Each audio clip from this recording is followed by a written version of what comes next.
Hello guys, welcome to another video.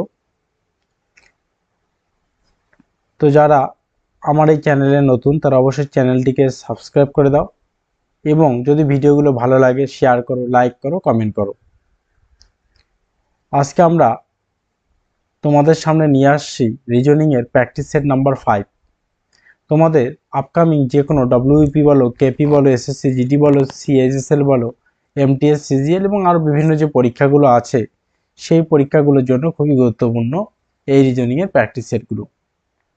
এই নিয়ে আমি 4টা রিজনিং প্র্যাকটিস সেট করিয়েছি, আজকে সহ হবে 5টা। তো যারা দেখোনি তারা অবশ্যই আমার রিজনিং প্লে লিস্টে যাবে, ওখানে গিয়ে রিজনিংয়ের যে প্র্যাকটিস সেটগুলো করানো আছে তোমরা দেখে নেবে। শুধু রিজনিং না, ম্যাথ করানো আছে।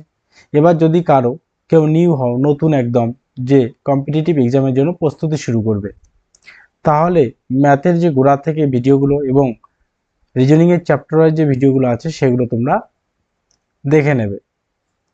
তাহলে চলো আমরা শুরু করে দিই আজকের ভিডিও। কি বলছে প্রথমত রিজনিংয়ের প্র্যাকটিস সেট 5-এ প্রথম যে কোশ্চেনটা বলা আছে, কোশ্চেনটা হচ্ছে অমিত বাড়ি থেকে সকাল 7টা 20 মিনিটে বেরিয়ে 30 মিনিট হেঁটে রমেশের বাড়ি পৌঁছলো। সেখানে তারা 15 মিনিট বিশ্রাম নিয়ে 12 মিনিট হেঁটে স্টেশনে পৌঁছায়। তার সেখানে 15 মিনিট বিশ্রাম নেওয়ার পরে 12 মিনিট আবার হেঁটে তারা স্টেশনে পৌঁছায়। সেখানে 7 মিনিট অপেক্ষা করার পর তারা ট্রেনে ওঠে। তারা কখন ট্রেনে উঠেছিল চলো বের করব। তার অমিত বাড়ি থেকে কখন বের হয়? 7টা 20। তাহলে আমি এখানে লিখলাম 7টা 20 বাড়ি থেকে বের হয়, ভালো কথা। বেরিয়ে 30 মিনিট হেঁটে রমেশের বাড়ি পৌঁছায়। তাহলে রমেশের বাড়ি কখন পৌঁছায়? 30 যোগ করে দাও, তাহলে কত হবে? তাহলে 7টা 50 মিনিটেও রমেশের বাড়ি পৌঁছায়। সেখানে তারা কত 15 মিনিট বিশ্রাম নেয়। তো 15 মিনিট যদি যোগ করে দিই কত হবে? তোমার এদিকে হবে 65, মানে 5 এদিকে 60 এদিকে আসবে, তো 8টা 5 হয়ে যাবে। তাহলে 8টা 5 হয়ে গেল। হওয়ার পরে কি 15 মিনিট বিশ্রাম নিয়ে 12 মিনিট হেঁটে স্টেশনে পৌঁছায়।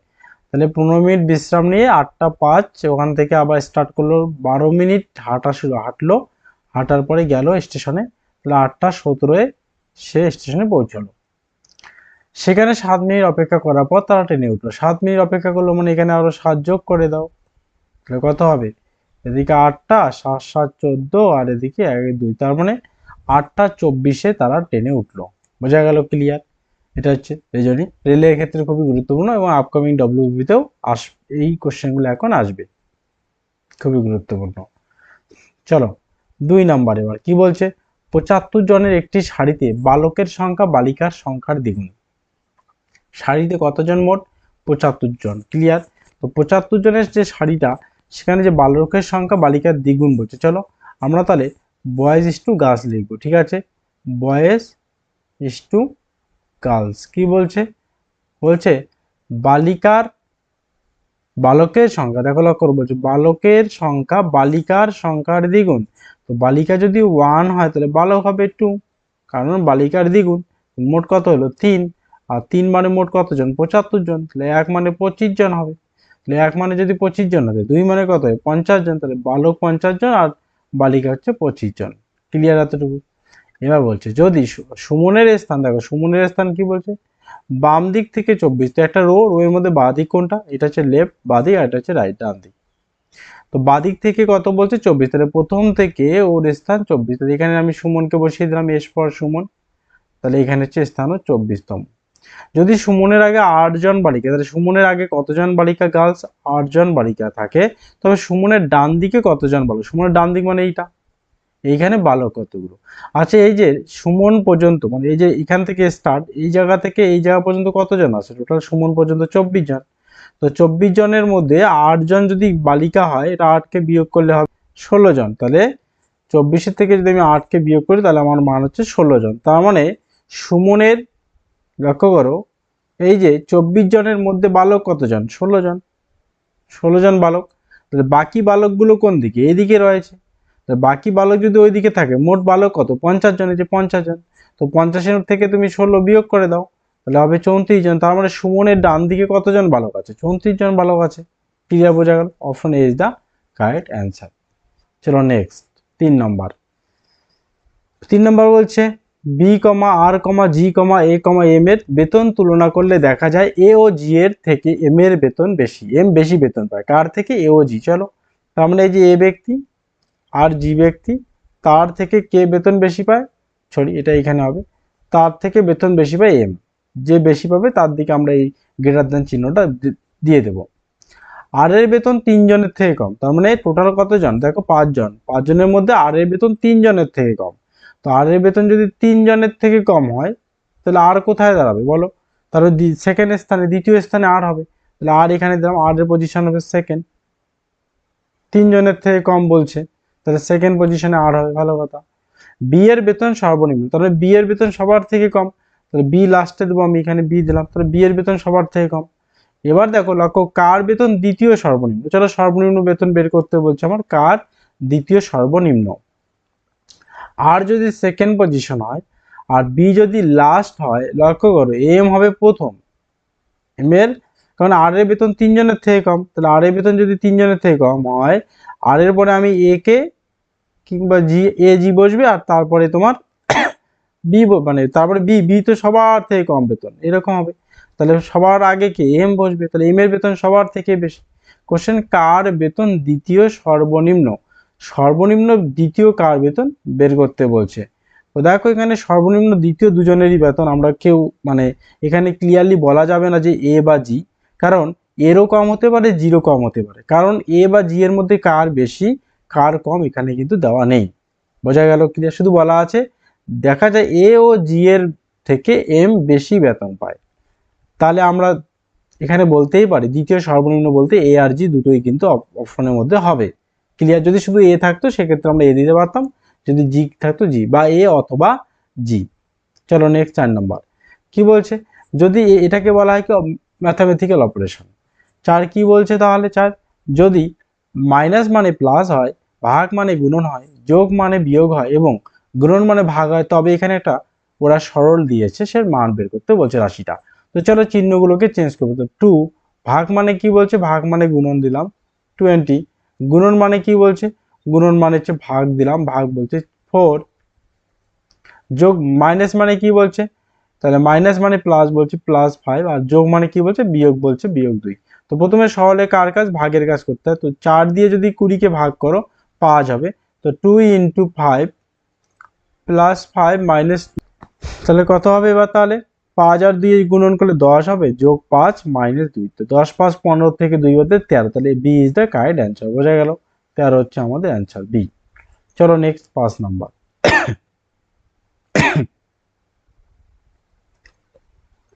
5 কি বলছে? খুবই ইম্পর্টেন্ট। চিহ্নিত, স্টার চিহ্নিত স্থানে কোন চিহ্নগুলি পরপর বসালে 8 স্টার 7 স্টার 6, এগুলো ব্র্যাকেটে, ফার্স্ট ব্র্যাকেটের ভেতর, স্টার 5 স্টার 10 বিবৃতি সত্য হবে। এখানে স্টার কয়টা? দেখো 4টা, চিহ্ন 4টা দেওয়া আছে। তো চলো আমরা অপশনটি, এখানে অপশন টেস্ট করতে হবে। তো অপশন যদি আমরা টেস্ট করতে হয়, আমরা আগে দেখব যে একটা এখানে ভাগ বা যোগ পদ্ধতি কোথায় ভালো করে ইউজ করা যাবে। লক্ষ্য করো এই যে 5 আর 10 মধ্যে আমরা ভাগ পদ্ধতিটাকে ইউজ করতে পারি। তাহলে আমরা দেখব লাস্টে ভাগ কোথায় আছে সেটাকে আগে করব ট্রাই, ডি অপশনটাকে আগে ট্রাই করব। চলো 8 স্টার মানে তাহলে কি হবে? গুণন হবে। 7 স্টার মানে যোগ আছে, যোগ হবে। তারপরে কি আছে? 6 ব্র্যাকেট ক্লোজ, আবার স্টার মানে কি আছে? স্টার মানে ইকুয়াল আছে। 5 ভাগ 10, তো 5 ভাগ 10 মানে হাফ হবে, ইকুয়াল টু হাফ হবে। এটা কি কখনো হাফ আসবে? কখনোই হাফ আসবে না, কারণ এখানে গুণন করে যোগ করতে হবে, এটা কখনোই হাফ আসবে না। তাহলে ডি অপশন হবে না। চলো এবার আমরা সি অপশনটাকে একবার ক্লিক করে দেখি কি আসে। তো সি অপশনে যদি আমরা যাই তাহলে আমাদের কি হবে চলো দেখি আমরা। তো সি অপশন গেলে যেটা মান আমাদের আসবে সেটা হচ্ছে, প্রথমে হবে 8, তারপরে হচ্ছে যোগ চিহ্ন হবে 7, তারপরে হচ্ছে বিয়োগ চিহ্ন হবে 6 ব্র্যাকেট ক্লোজ, তারপরে কি হবে? ভাগ হবে, ভাগ দিয়ে কত আছে? 5, তারপরে কি চিহ্ন আছে? গুণন, তাই তো? গুণন আছে, এই যে গুণন,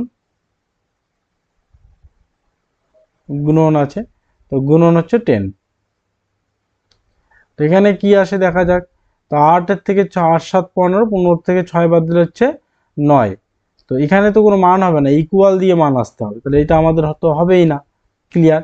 তো আমরা তাহলে এ নাম্বার অপশনটাকে দেখি, ইকুয়াল আছে এখানে। চলো এ নাম্বার তাহলে 8 স্টার মানে গুণন 7, আবার স্টার মানে হচ্ছে বিয়োগ 6, এটা ব্র্যাকেটের মধ্যে ছিল, ভাগ 5 ইকুয়াল 10। চলো দেখি এটা ইকুয়াল 10 আসি কিনা। 7 8 56 মাইনাস 6 ভাগ 5, দেখো 56 থেকে 6 গেলে হচ্ছে 50 ভাগ 5, দেখো 10 চলে আসলো, অর্থাৎ 10 equal to 10। Option A is the correct answer. বোঝা গেল? ক্লিয়ার? তাহলে অপশন এ হবে অ্যান্সার। চলো 5 হয়ে গেলে এবার 6 number.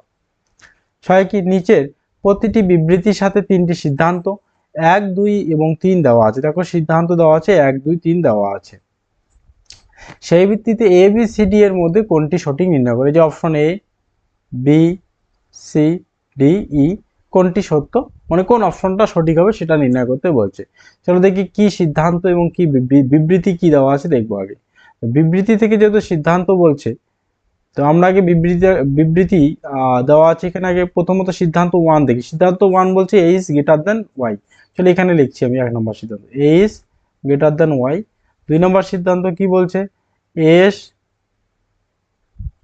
Greater than equal to C. 3 number সিদ্ধান্ত কি বলছে, সি গ্রেটার দেন এন। চলো এবার আমরা এইটা দেখে দেখেই করব, সুবিধা হবে তাহলে আমাদের মেলানো। চলো এইচ বড়, এইচ গ্রেটার দেন ওয়াই মানে এইচ এর মান ওয়াই এর থেকে বেশি। তো দেখি এইচ এর মান ওয়াই এর থেকে বেশি হয় কিনা।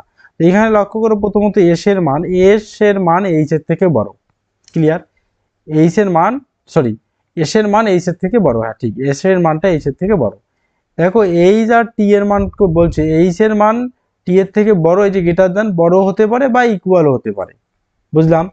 মানে এইচ এর মান টি এর সঙ্গে তুলনা করলে সমানও হতে পারে, বড় হতে পারে। কে এইচ বড় হতে পারে, বড় হলে এইচ বড়, টি ছোট, আর সমান হলে দুজনেই ছোট সমান হবে। এইচ আর টি কে যদি আমরা সমান ধরি তাহলে দেখো এস টি এর থেকেও বড় হয়ে যাচ্ছে, ভালো কথা। আবার দেখো T less than equal to C, তার মানে টি এর মান সি এর থেকে ছোট হতে পারে, এই যে ছোট হতে পারে, তাহলে সি বড় টি ছোট, কিংবা টি আর সি কিন্তু ইকুয়ালও হতে পারে, টি আর সি ইকুয়ালও হতে পারে। আবার ওয়াই কার থেকে বড়, ওয়াই এর মান টি এর থেকে বড়, এই যে বলা আছে ওয়াই এর মান টি এর থেকে বড়, টি এর থেকে বড় হচ্ছে ওয়াই এর মান। ভালো কথা।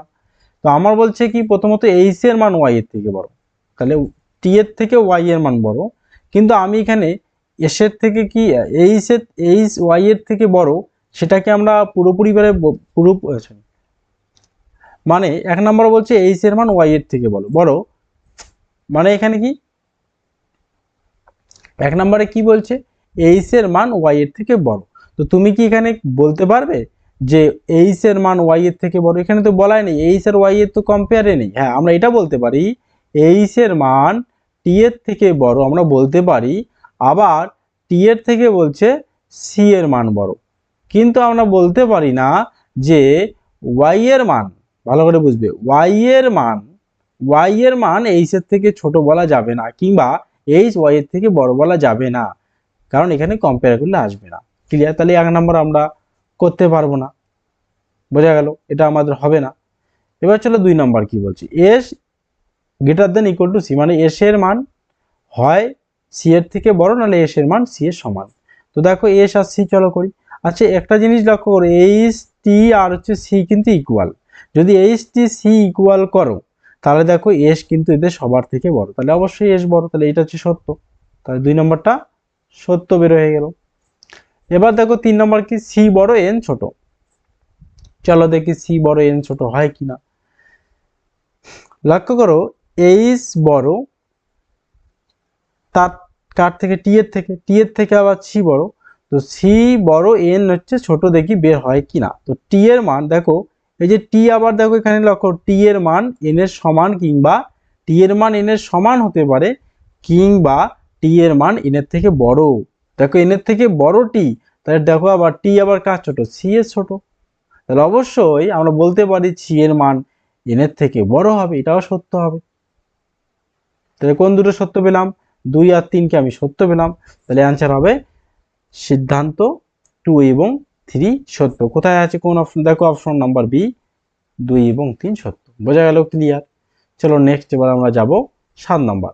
শব্দগুলিকে সঠিক অর্থ যুক্ত অনুক্রম এ সাজাও ও বিকল্প উত্তরগুলি থেকে সঠিক অনুক্রমটি নির্বাচন করুন। মানে সঠিক অনুক্রমে সাজালে কোনটার পরে কোনটা হবে সেটা বের করতে বলছে।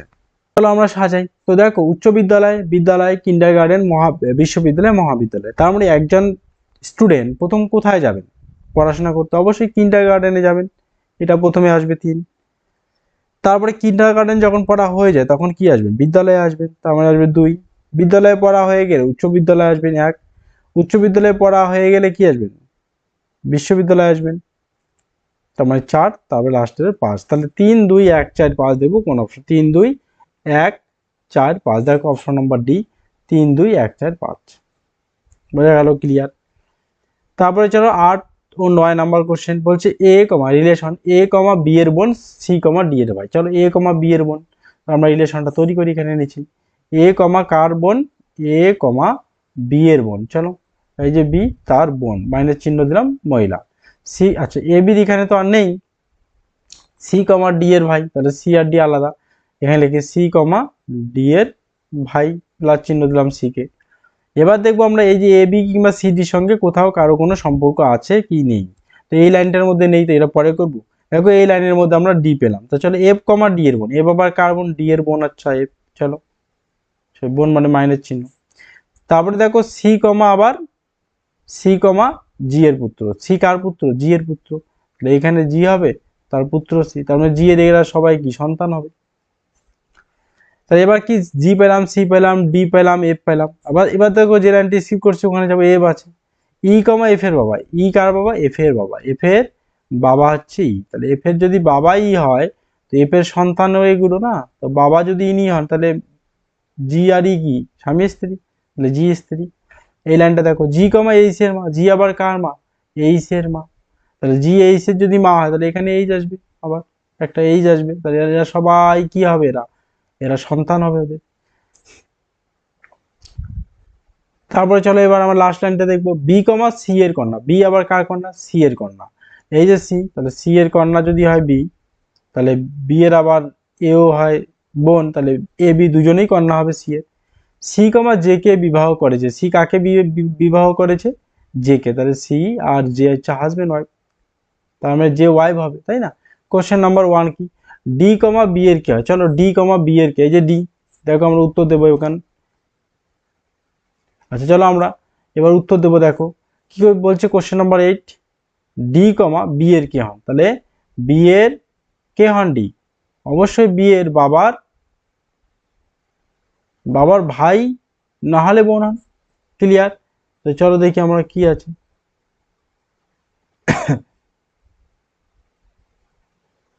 ভাই, কাকা, কাকিমা, অনিন্য। দেখো কাকাও বলতে পারবো না, কাকিমাও বলতে পারবো না, কারণ ওখানে জেন্ডারটা নেই দিয়ে, তাহলে আমি অনিন্যও বলতে হবে। ক্লিয়ার? 9 নম্বর কোশ্চেন কি? বি কমা ই এর কে হন? তো বি কমা ই এর কে হন দেখি। বি কমা এই যে ই ব্যক্তি, এখানে বি কোথায়? এই যে বি, বি এর কি হবে? ঠাকুমা হবে, কারণ বি এর বাবার মা, ঠাকুমা হবে। চলো দেখি ঠাকুমা কোথায় আছে। বি কমা ও, বি কমা ই এর কি হন? বি তো বি কমা ই এর নাতনি হন, ঠাকুমার নাতনি হবে বি। আচ্ছা তাহলে বি হবে নাতনি। ক্লিয়ার? তো এবার দেখো 10 নম্বর কি বলছে, 6জন মেয়ে গোল হয়ে কেন্দ্রের দিকে মুখ করে দাঁড়িয়ে আছে। কে কে 6জন? শুভু, পাপ্পু, শুভু পাপ্পু এর বাদিকে। শুভু কার বাদিকে? পাপ্পু এর বাদিকে। গোল করে কয়জন? 6জন। চলো আগে 6জনকে গোল করাই। 1 2 3 4 5 6। এর বিপরীতে, এর বিপরীতে আর এর বিপরীতে। চলো 6জন যেহেতু বলছে তাই বিপরীতে বসাইলাম। শুভু পাপ্পু এর বাদিকে। চলো পাপ্পু এদিকে লেখি, পাপ্পুর বাদিকে হবে কোনটা? তোমার যেটা বাদিক ওইটাই বাদিক, এখানে হবে শুভু। এবার দেখি শুভু এবং পাপ্পুর মধ্যে কোথাও কোনো কারোর সঙ্গে লিঙ্ক আছে কিনা, যদি থাকে সেই লাইনটাকে করতে হবে। দেখো রিভাতি শুভু ও নিশার মাঝখানে। শুভু আর নিশা তারা এখানে বসবে, তার মাঝখানে কি হবে? রিভাতি, এখানে রিভাতিকে বসাও। অরুণ, পাপ্পু ও, দেখো অরুণকে পাপ্পু ও, একটু তারাও দেখা যাচ্ছে না, পাপ্পু ও কীর্থানা এর মাঝখানে। তো পাপ্পু এখানে আর তাহলে কীর্থানা কোথায় হবে? এই যে এখানে হবে, তার মাঝখানে কি হবে? অরুণ হবে। চলো এই যে অরুণকে বসালাম। কোশ্চেন এবার কি বলছে?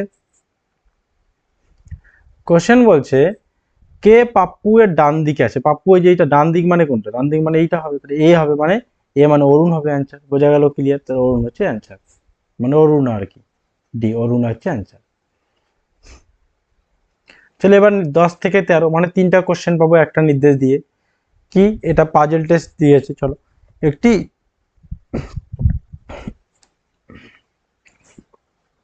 এবার তার এই নির্দেশ দেখো 10 থেকে 13 মানে 3টা কোশ্চেন পাবো, এখানে 4টা কোশ্চেন পাজল টেস্ট দিয়েছে এটা। চলো করব আমরা।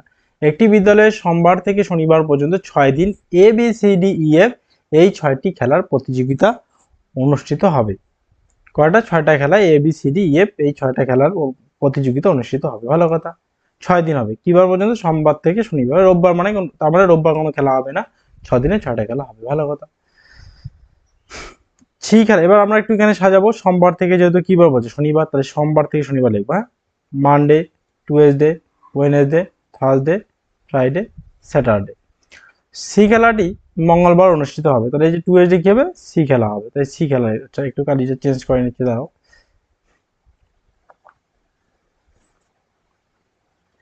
এই যে সি খেলা দিলাম আমরা মঙ্গলবার। তারপর দেখবো আবার ওই ফিক্সড কোনো ডেট আছে কিনা, ফিক্সড আর কোনো কিছু আছে না। এবার বলছে এ এ এফ ও বি খেলাটি, এ এফ ও বি মানে এই 3টে খেলা, 3টি পরপর 3 দিন, মানে এর পরে এফ হবে তারপর বি হবে। চলো পরপর 3 দিন জানি না, পরে দিচ্ছি। ডি খেলাটি সোমবার বা বুধবার অনুষ্ঠিত হবে না, তার মানে এই যে সোমবার আর এই যে বুধবার এই ডি খেলা হবে না, তাহলে বাকিগুলোতে হবে ডি খেলা। সোমবার বুধবার যদি না হয় বাকিগুলোতে হবে ডি খেলা, তাই না? তো চলো আমরা তাহলে একটা কাজ করব, আমাদের আবার এ এফ বি পরপর হতে হবে, তাহলে এখানে আমরা এ বসাতে পারি, আর এখানে আমরা এফ বসাতে পারি, আর এখানে আমরা ডি বসাতে পারি, সরি এ বি বসালাম। তাহলে এই জায়গাটাতে আমরা কিন্তু ডি খেলা বসাতে পারি, কারণ 3টে খেলা আমাকে পরপর বসাতে হবে, এ এফ বি, তাহলে 3টেকে আমরা পরপর বসিয়ে দিলাম। এবার কি বলছে, তাহলে আমাদের কোন খেলা বাকি থাকলো? সি খেলা, তাহলে সি খেলাটাকে আমি এখানে, সরি সি না, আমাদের এবার বাকি থাকলো ই খেলা, আমি এখানে বসিয়ে দিলাম, মানে সোমবারে বসিয়ে দিলাম। কমপ্লিট হয়ে গেল। এবার কোশ্চেন, সোমবার কোন খেলা? সোমবার অবশ্যই ই খেলাটি হবে, তাহলে অ্যান্সার সোমবার যে বলছে সোমবার হবে ই খেলা, আমাদের অপশন ডি হচ্ছে কারেক্ট অ্যান্সার। এফ এর পরে কি কি খেলা অনুষ্ঠিত হবে? দেখো এফ এর পরে কি কি খেলা, দেখো লক্ষ্য করে, এফ এর পরে বি এবং ডি খেলা হবে, ক্লিয়ার। এফ এর পরে বি আর ডি খেলা হবে, তো বি আর ডি, আমার option number B is the correct answer. C এর পরের দিন কোন খেলা অনুষ্ঠিত হবে? তারপরে কোশ্চেন, সি এর পরের দিন কোন খেলা, বলো সি এর পরের দিন কোন খেলা হবে, তোমরা এটা আমাকে কমেন্টে জানিয়ে দাও, কমেন্টে জানাও সি এর পরের দিন কোন খেলা অনুষ্ঠিত হবে। তারপরে কি বলছে লাস্ট এই কোশ্চেনটারই, বুধবার কোন খেলা অনুষ্ঠিত হবে? বুধবার কোন খেলা অনুষ্ঠিত হবে? এই যে বুধবার, বুধবার মানে এই খেলাটা অনুষ্ঠিত হবে, তাই না? বুধবার হচ্ছে এই খেলা অনুষ্ঠিত হবে, option A is the correct answer. বোঝা গেল? তারপরে কি বলছে, 14 নম্বর কোশ্চেন দিয়েছে, তথ্য দিয়েছে, স্টেটমেন্ট এবং কনক্লুশন দিয়েছে। তথ্য 1 ও তথ্য 2 এর সাহায্যে প্রশ্নগুলির উত্তর দেওয়ার জন্য বিকল্পগুলির মধ্যে কোনটি সঠিক নির্ধারণ করো। তো আমাদের অপশন দিয়েছে শুধুমাত্র এ তথ্য, অপশন নাম্বার এ পর্যাপ্ত, বি 2 পর্যাপ্ত, সি এ 1 অথবা 2 পর্যাপ্ত, ডি দুটোই পর্যাপ্ত নয়, আর দুটোই একসাথে প্রয়োজনীয়, ই অপশন। তো চলো দেখবো আগে কি বলছে আমাকে। বলছে এ কমা ডি এর কি হয়, মানে এ আর ডি এর মধ্যে রিলেশন বের করতে বলছে, কে এ আর ডি এর কি হয় বের করতে বলছে। ক্লিয়ার? চলো দেখবো কোন কোন তথ্য, কোন তথ্য থেকে পাওয়া যাবে এ আর ডি এর রিলেশন। এ এর মা বি হলো সি এর বোন, এ এর মা বি, তাহলে এ এখানে লিখবো, তার মা হচ্ছে বি, কার বোন? সি এর বোন, তাহলে সি এখানে লিখলাম। তাহলে আপাতত আমরা পেলাম না, এখানে আরো একটা লাইন আছে, সি হলো ডি এর ভাই, এখানে লাইন কি, সি আবার কার ভাই? ডি এর ভাই, সি হলো ডি এর ভাই। তাহলে বি সি ডি এরা 3জন ভাই বোন হতে পারে, ভাই ভাই। ডি এর কোনো রিলেশন এখানে জেন্ডার নেই। এ কমা ডি এর কি হয়, দেখো ডি এর এখানে আমরা জেন্ডারটা পেলাম না, যদি খালি এ এর জেন্ডার এখানে পেয়ে যেতাম তাহলে আমাদের তথ্য 1 পর্যাপ্ত হয়ে যেত, আর আমার তথ্য 2 দরকার ছিল না। কিন্তু এখানে এ এর কোনো জেন্ডার আমরা পেলাম না তথ্য 1 থেকে, তাই তথ্য 2 এ যেতে হবে, দেখতে হবে এ এর জেন্ডার আছে কিনা। দেখো তথ্য 2, এ হলো বি এর পুত্র, দেখো এখানে বলা যায় বি এর এই যে পুত্র বলছে। এবার তুমি বলো ডি এর কি হয়? এ বের হবে না, ডি এর কি হবে? ডি এর বোনের ভাই, মানে বোনের মেয়ে, বোনের মেয়ে বের হয়ে গেল না। তার মানে তুমি এই যে ডি আর ডি এর মানে এ ডি এর কি হয় যদি বের করতে চাও, তাহলে তোমার দুটো তথ্যই দরকার আছে, শুধু তথ্য 1 দিয়ে বের হবে না। বোঝা গেল? তার মানে আমি যদি অ্যান্সার দিই কি হবে, অ্যান্সার দেব তথ্য 1 ও 2 একসাথে প্রয়োজনীয়। তো এগুলো খুবই ইম্পর্টেন্ট বর্তমান আপকামিং পরীক্ষাগুলোতে। এবার দেখো আবার বিবৃতি দিয়েছে, কি বিবৃতি, সমস্ত নদী হলো পাহাড়। চলো সমস্ত নদী পাহাড় আমরা করব। তার মানে সমস্ত নদীটা আর লিখলাম রিভার, এই সমস্ত নদীগুলো হলো পাহাড়। পাহাড় একটু আলাদা কালার নিয়ে দিচ্ছি, আমি কালিটাকে চেঞ্জ করছি একটু, দেখো এই যে সমস্ত নদী হলো কি পাহাড়, মানে হিল, এই যে এগুলো হিল। কিছু পাহাড় হলো গাছ, তাহলে কিছু পাহাড়, এই যে হিল হলো গাছ মানে টিরি। সমস্ত গাছ হলো পাথর, আবার বলছে সমস্ত গাছ হলো পাথর। তো সমস্ত সমস্ত গাছ যদি পাথর হয়, একটু দেখাচ্ছে যে সমস্ত গাছ হলো পাথর, এই যে এরকম হবে। দেখো আমরা তাহলে এই যে ডায়াগ্রামটা তৈরি করলাম, এবার আমরা একটু সিদ্ধান্তগুলো দেখব। সিদ্ধান্ত কি বলছে, সিদ্ধান্ত সমস্ত নদী পাথর হতে পারে, মানে এই যে নদীগুলো, এই যে রিভারগুলো বলছে এই নদীগুলো পাথর হতে পারে। দেখো হতে পারে মানে যদি যদি এই রিভারটা আমি এখানে না দিয়ে এখানেও দিতাম তাও তো হয়ে যেত না। যদি রিভারগুলোকে আমি এখানে ঢুকিয়ে দিতাম, এই যে রিভারগুলোকে, তাও তো সমস্ত রিভার পাহাড় হয়ে গেল না। তো অবশ্যই রিভার যদি এখানে যায় তাহলে সমস্ত নদীগুলো কি পাথর হতেই পারে, না হওয়ার কোনো ব্যাপারই নেই। এটা পসিবিলিটি যেহেতু বলছে, তাই এটা অ্যান্সার হবে এ, হতে পারে। ঠিক। এবার বলছে কোনো নদী গাছ নয়, কোনো নদী গাছ নয়, কোনো নদী গাছ নয়, এটা ভুল। যদি আমি এখানে দিয়ে দেই কোনো নদী গাছ নয়, ওরা বলছে, তো অবশ্যই ঠিক, কোনো নদী গাছ নয়, নদীর সঙ্গে গাছের কোনো সম্পর্ক নেই, তাহলে আমরা কোনো নদী গাছ নয় বলতে পারি। তাহলে আমাদের সেক্ষেত্রে শুধুমাত্র হবে সিদ্ধান্ত 1 সত্য, শুধুমাত্র 1 সত্য। প্রদত্ত শব্দগুলির দর্পণ প্রতিবিম্ব নির্বাচন করুন। এই যে দেখো এখানে স্টেটমেন্ট একটা দেওয়া আছে, দর্পণ বের করতে বলছে। চলো স্টেটমেন্ট দর্পণটাকে যদি বের করি, দর্পণ মানে আমরা জানি লেফটেরটা রাইটে যায়, রাইটেরটা লেফটে আসে। তো আমরা জানি তাহলে কোনটা হবে, তাহলে এন আমাদের একদম এদিকে চলে আসবে। দেখো এটা বি হবে না, এন তো এদিকে আসবে কিন্তু চেঞ্জ হবে। এন বলতে এরকম, দেখো এন বলতে তো এরকম, যদি আমি সে করি এই যে এরকম হবে, ক্লিয়ার, বোঝা গেল? এরকম যদি হয় মানে এই জিনিসটা এদিকে আসবে, তো এরকম হবে, আর এরকম হবে, এইরকম হবে। তাহলে এই যে এ বি সি ডি এর মধ্যে, এ সি আর ডি এর মধ্যে হবে, ক্লিয়ার। তো চলো দেখি কোনটা হবে। তাহলে এন সবার আছে এরকম, এ তো চেঞ্জ হবে না, এ ফিক্সড, এ যেমন আছে অমনই থাকবে। এম ফিক্স, চেঞ্জ হবে না, এমও তাই, চলো সেম আছে। এস এইটা চেঞ্জ হবে, এস এস, এই দেখো এখানে চেঞ্জ করেনি, এখানে যেমন আছে এরকম, তো এটা হবে না। এখানেও এস, তাইলে আমরা এ আর ডি এর মধ্যে এবার খুঁজবো। ই, এই দেখো লক্ষ্য করে এখানে ই, ই এখানে চেঞ্জ হয়নি, যেরকম আছে ওরকম, তো এটা হবে না, ডি হচ্ছে কারেক্ট অ্যান্সার। বোঝা গেল? ক্লিয়ার। লেফট রাইট হবে সবগুলো, লেফটেরটা রাইটে যাবে আর রাইটেরটা লেফটে আসবে। চলো 17 নম্বর কি বলছে, নিচে প্রশ্নগুলিতে একটি স্বচ্ছ বর্গক্ষেত্রাকার কাগজের উপর একটি চিত্র দেওয়া আছে, সেই সঙ্গে এবিসিডি 4টি চিত্র দেওয়া আছে। বর্গক্ষেত্রটিকে ডটেড লাইন বরাবর ভাঁজ করলে যে চিত্রটি উৎপন্ন হয় সেটি বিকল্পগুলির মধ্যে থেকে শনাক্ত করো। তার মানে এখানে 4টা চিত্র, এটা হচ্ছে আমাদের কোশ্চেন, এই যেটা কোশ্চেন, এই যে ডটেড লাইন, এই যে লাইনটা ডট দিয়েছে লাইনগুলো, এই লাইন বরাবর যদি এটাকে ভাঁজ করা হয়, এই যে এগুলোকে যদি নিয়ে যাওয়া হয় এইদিকে, ভাঁজ করে যদি এদিকে নিয়ে যাওয়া হয়, কোন চিত্রটি তৈরি হবে।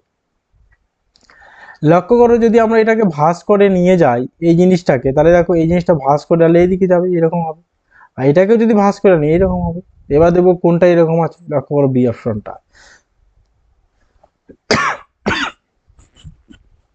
দেখো ভাঁজ করলে কোনটার মতো, বি অপশনটা হয়ে যাচ্ছে। এ তো কখনোই হবে না, এটাও হবে না, এত দূর গ্যাপ মাঝে কখনোই না, এটাও হবে না। Clear, B option. 18 কি বলছে, চিত্রটি মানে চিত্রটি থেকে ঘনক বানানো হলো। এই যে এই চিহ্নটা থেকে ঘনক বানিয়েছে 4টা, এই যে দেখো এ বি সি ডি 4টে ঘনক বানিয়েছে। বলছে এ বি সি ডি 4টি ঘনকের মধ্যে কোনটি গঠিত হবে বের করতে বলছে। চলো দেখবো। আমাদের প্রথমে জানতে হবে অপোজিট গুলো, তো শিখিয়ে দিচ্ছি একটু যারা জানো না। 2 এর অপোজিট কি, 2 এর অপোজিট এক ঘর বাদ দিয়ে লিখবা এই যে 1, বা 1 এর অপোজিট 2, 3 এর অপোজিট এক ঘর বাদ দিয়ে 6, 6 এর অপোজিট 3, তাহলে এই যে 4 এর অপোজিট কি, এই 4 এর অপোজিট এই যে 5। এবার দেখবো যদি কোনটা গঠিত হবে বলছে। এবার আমরা দেখব যদি একই ডাইসে একে অপরের অপোজিট থাকে তাহলে সেটা গঠিত হবে না। দেখো অপশনে 215, দেখো 2 আর 1 কিন্তু একে অপরের অপোজিট, তাহলে এটা গঠিত হবে না। বোঝা গেল? ক্লিয়ার? অপশন নাম্বার সি কি বলছে? 365, 36, দেখো 3 আর 6 কিন্তু আবার অপোজিট, এটাও গঠিত হবে না। অপশন নাম্বার ডি 451, দেখো 4 5ও একে অপরের অপোজিট, তাই ডি গঠিত হবে না। দেখো বি অ্যান্সার 324, দেখো 3, 2 আর 4 এগুলো কেউ কারো অপোজিট না, তাহলে অ্যান্সার বি হচ্ছে কারেক্ট, এটা গঠিত হবে। চলো 19 নাম্বার বলছে how many cars are neither bus not bike. এটা হচ্ছে একটা ডায়াগ্রাম দিয়েছে। এই যে বৃত্তগুলো হচ্ছে বাইক, বৃত্তের ভিতরে যা আছে সব বাইক।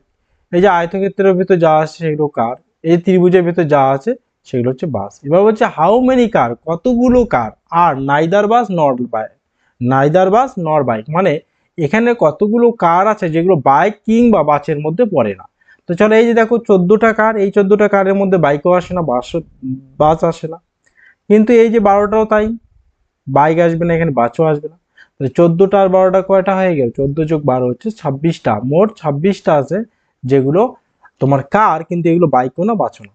এবার দেখো তুমি যদি বলে এই যে দুই, এই দুইটা দেখো কার, বাইকেও পড়ে বাসেও পড়ে, তাহলে হবে না। ওগুলো কারও হতে পারে, এই দুইটাও কার, আয়তক্ষেত্রের ভেতরে যা আছে সবাই কার, কিন্তু ওগুলো বাইকেও পড়ে আবার বাসের মধ্যেও পড়ে। 20 নাম্বার বানারসি, বারাণসী যদি গঙ্গা হয় তাহলে গঙ্গা হয় মথুরা কি হবে? মথুরা হবে যমুনা। মানে বারাণসী গঙ্গা নদীর তীরবর্তী শহর, তাহলে মথুরা কোন নদীর তীরবর্তী শহর? যমুনা নদীর তীরবর্তী। তো এটা হচ্ছে জিকে অ্যানালজি। তো জিকে যদি মনে থাকে, মুখস্থ থাকে, তোমাদের জানা থাকে, তাহলে তুমি পাবে। তো এই যে 20টা ছিল আজকের জিআই গুলো, খুবই ইম্পর্টেন্ট জিআই বিভিন্ন আপকামিং পরীক্ষাগুলোর জন্য। তো যারা নতুন আমার এই চ্যানেলে দেখতেছো তারা অবশ্যই চ্যানেলটিকে সাবস্ক্রাইব করে দাও, লাইক করো, কমেন্ট করে জানাও ভিডিওগুলো কেমন হচ্ছে। তো আজকে এ পর্যন্তই থাকবে।